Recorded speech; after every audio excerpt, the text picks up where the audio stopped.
गणपति जी को मोदक बहुत ज़्यादा प्रिय होते हैं, तो आज हम आप लोगों के साथ मोदक केक की रेसिपी शेयर करने वाले हैं, जिसको आप इस गणपति पे ज़रूर ट्राई कीजिएगा। ये केक हम बटर स्कॉच फ्लेवर में बनाएंगे। उम्मीद करती हूँ आपको रेसिपी ज़रूर पसंद आएगी। तो चलिए अब बनाते हैं। हम एक छोटा सा पतीला लेंगे, ये 5 इंच का है। इसको ऑयल से अच्छे से ग्रीस कर लेंगे। अब सूखे मैदे से इसकी डस्टिंग कर देंगे और एक्स्ट्रा मैदे को हम छाड़ देंगे। अब एक बाउल में आधा कप दही डालेंगे, 1/4 कप ऑयल डालेंगे। ऑयल बिना फ्लेवर का होना चाहिए। आधा कप चीनी डालेंगे। चीनी आप अपने टेस्ट के हिसाब से कम या ज़्यादा कर सकते हैं। इन सभी को अच्छी तरह से मिक्स कर लेंगे। अगर आप हमारे चैनल पर नए हैं तो चैनल को जरूर सब्सक्राइब कर लें और पास के बेल बटन को ऑल पर जरूर प्रेस करें, ताकि हमारे आने वाली नई वीडियो का नोटिफिकेशन तुरंत मिल सके। अब 1 कप मैदा लेंगे, 1 चम्मच बेकिंग पाउडर लेंगे, आधा चम्मच बेकिंग सोडा लेंगे। इन सभी को अच्छी तरह से छान लेंगे। छानना जरूरी है, इस बात को जरूर ध्यान रखें, स्किप ना करें।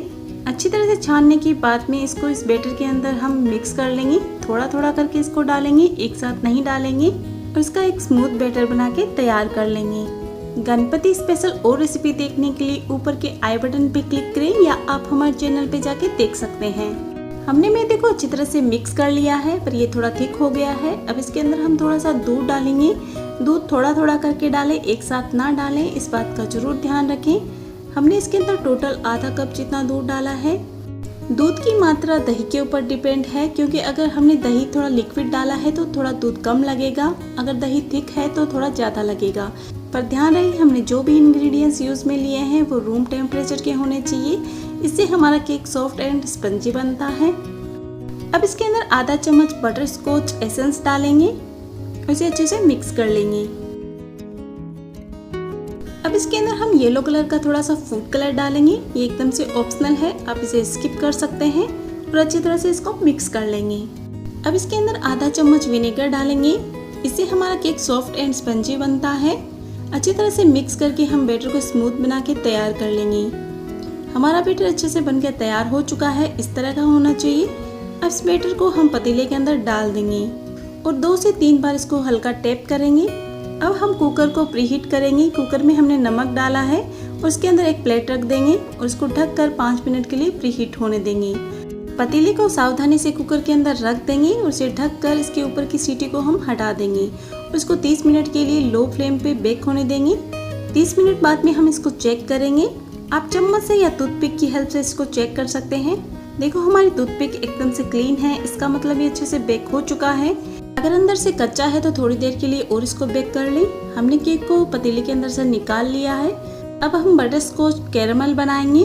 हमने यहाँ आधा कप चीनी लिया है, इसमें थोड़ा सा हम पानी ऐड करेंगे और इसे अच्छे से चलाते रहेंगे। चीनी को अच्छी तरह से पिघलने तक इसको चलाते रहना है और गैस को लो टू मीडियम रखना है। हमारी चीनी अच्छी तरह से पिघलना शुरू हो चुकी है। अब इसी टाइम इसके अंदर हम 1 चम्मच बटर डाल देंगे और इसे एक बार फिर से अच्छे से चला लेंगे। अच्छी तरह से बटर के मिक्स हो जाने के बाद में तुरंत बाद अब इसके अंदर हम ड्राई फ्रूट ऐड करेंगे।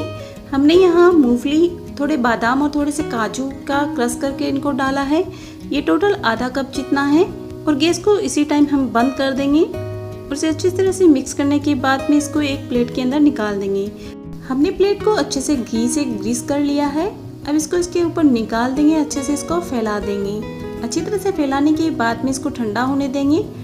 अब हम केक को धागे की हेल्प से कट कर लेंगे। आप चाकू की हेल्प से भी इसको कट कर सकते हैं। हमने इसको 3 लेयर में कट किया है, आप अपनी पसंद के हिसाब से कटिंग कर सकते हैं। देखो, हमारा केक कितना सॉफ्ट एंड जालीदार बना है। हमारी चिक्की अच्छे से ठंडी हो चुकी है और ये देखो आसानी से प्लेट से निकल रही है। देखो, ये आसानी से टूट भी रही है।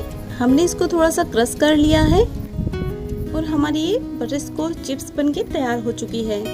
अब हम एक केक बोर्ड लेंगे, उस पर थोड़ी सी व्हिप क्रीम लगा देंगे, जिससे हमारा केक अच्छे से सेट रहेगा। अब इसके ऊपर फर्स्ट लेयर रख देंगे केक की और हल्का सा प्रेस कर देंगे। अब इसके ऊपर फिर से हम व्हिप क्रीम लगाएंगे। हमने केक को सोक नहीं किया है, क्योंकि हमारा केक ऑलरेडी अच्छे से सॉफ्ट एंड स्पंजी बनके तैयार हुआ है। हमने इसके ऊपर व्हिप क्रीम की मोटी लेयर लगा के तैयार कर लिया है। आप अपनी पसंद के हिसाब से क्रीम लगा सकते हैं। अब इसके ऊपर हम बटर स्कॉच के चिप्स डालेंगे, उसे अच्छे से सेट कर देंगे। आप अपनी पसंद के हिसाब से इसकी मात्रा कम या ज़्यादा डाल सकते हैं। अब हम केक की दूसरी लेयर रखेंगे और इसे हाथ से हल्का सा प्रेस कर देंगे। अब इसके ऊपर हम फिर से व्हिप क्रीम लगाएंगे और इसे अच्छे से फैलाकर इसको सेट कर लेंगे। व्हिप क्रीम लगाने के बाद में फिर से हम बटरस्कॉच चिप्स लगाएंगे और इसको हल्के हल्के हाथ से प्रेस करते रहेंगे जिससे ये अच्छे से सेट रहेगी। अब हम केक की तीसरी लेयर को रखेंगे और हल्के हाथ से इसको प्रेस कर देंगे जिससे हमारा केक अच्छे से सेट रहेगा। अब इसको हम मोदक का शेप देने के लिए ऊपर से इसको थोड़ा थोड़ा कट करेंगे साइड के कॉर्नर से। हमने इसको अच्छी तरह से कट कर लिया है और इसको ऊपर से राउंड शेप में इसको बनाकर तैयार कर लिया है। अब हम केक के चारों तरफ अच्छे से व्हिप क्रीम को लगा देंगे। पहले हम इस पे पतली लेयर ही लगाएंगे।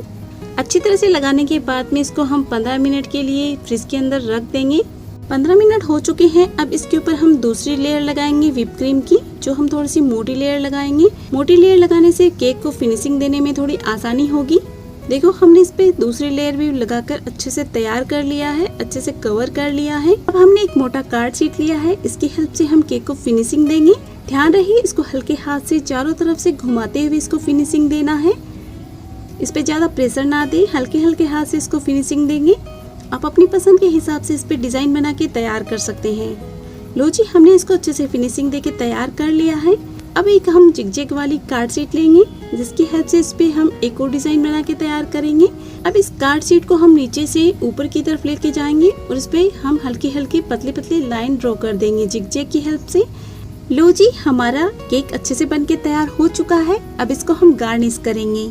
हमने इसको बटरस्कॉच चिप्स, पिस्ता, रोज पेटल और केसर से इसकी गार्निश की है। आप अपनी पसंद के हिसाब से इसको गार्निश कर सकते हैं। लो जी, हमारे गणपति स्पेशल मोदक केक बनके तैयार है, जो आप इस गणपति पे जरूर ट्राई कीजिएगा। उम्मीद करती हूँ आपको रेसिपी जरूर पसंद आई होगी। पसंद आई तो लाइक और शेयर करना ना भूलें।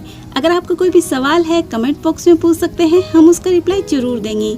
अगली रेसिपी आप कौन सी चाहते हैं कमेंट बॉक्स में जरूर बताइएगा। आप सभी को गणेश चतुर्थी की ढेर सारी शुभकामनाएं। तो चलिए हम फिर मिलते हैं नई रेसिपी के साथ अगली वीडियो में। तब तक के लिए bye bye and take care.